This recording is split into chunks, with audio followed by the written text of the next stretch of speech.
Kelahiran sebuah kerajaan Raden Wijaya dan berdirinya Majapahit. Kerajaan Singasari runtuh di tangan Jaya Katwang pada tahun 1292. Raden Wijaya, menantu Kertanegara, raja terakhir Singasari, berhasil meloloskan diri. Ia melarikan diri ke Madura dan mencari perlindungan dari Arya Wiraraja.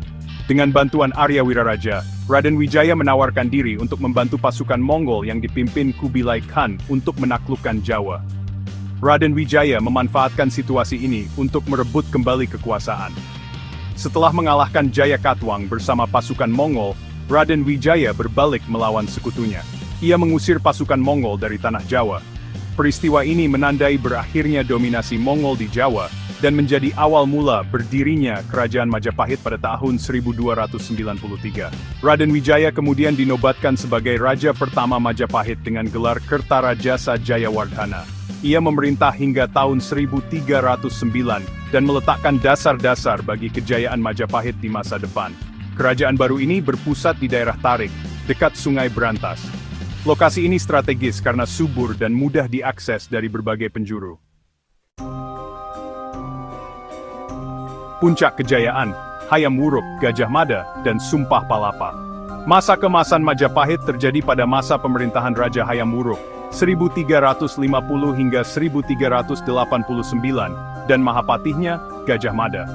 Di bawah kepemimpinan mereka, Majapahit mencapai puncak kejayaannya, baik dari segi politik, ekonomi, maupun budaya.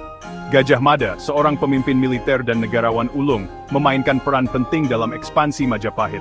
Ia mengucapkan Sumpah Palapa yang legendaris, bersumpah untuk tidak akan menikmati buah palapa sebelum menyatukan seluruh Nusantara di bawah Panji Majapahit. Melalui serangkaian strategi militer dan diplomasi yang cerdik, Gajah Mada berhasil memperluas wilayah kekuasaan Majapahit. Wilayahnya meliputi hampir seluruh wilayah Indonesia sekarang, dari Sumatera di barat hingga Papua di timur. Masa kejayaan Majapahit juga ditandai dengan kemajuan di bidang ekonomi, seni, dan budaya.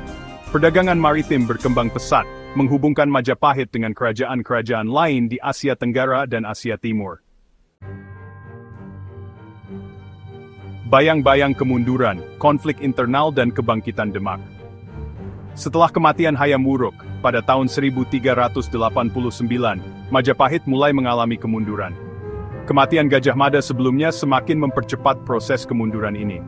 Konflik internal dan perebutan kekuasaan di antara keturunan Hayam Wuruk melemahkan kendali Majapahit atas wilayah-wilayah kekuasaannya. Di sisi lain muncul kekuatan baru di pesisir utara Jawa, yaitu Kerajaan Demak. Demak, yang bercorak Islam, memanfaatkan melemahnya Majapahit untuk memperluas pengaruhnya. Di bawah pimpinan Raden Patah, Demak melancarkan serangan-serangan ke wilayah Majapahit.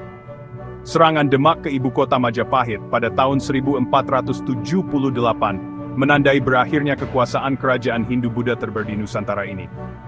Meskipun Majapahit secara resmi runtuh pada tahun 1527, kejayaan masa lalunya tetap dikenang dalam sejarah Indonesia.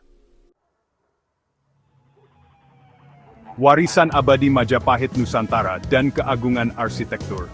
Meskipun telah runtuh berabad-abad yang lalu, warisan Majapahit tetap hidup dalam berbagai aspek kehidupan masyarakat Indonesia modern. Salah satu warisan terpenting adalah konsep Nusantara, yang dicetuskan pertama kali pada masa pemerintahan Hayam Wuruk. Konsep ini, yang menggambarkan wilayah kepulauan yang membentang dari Sumatera hingga Papua, menjadi cikal bakal wilayah Indonesia modern.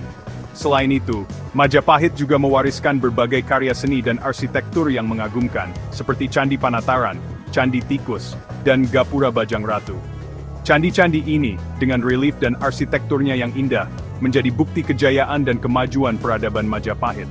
Hingga kini, situs-situs arkeologi Majapahit terus digali dan dipelajari, untuk mengungkap lebih banyak tentang kejayaan kerajaan ini.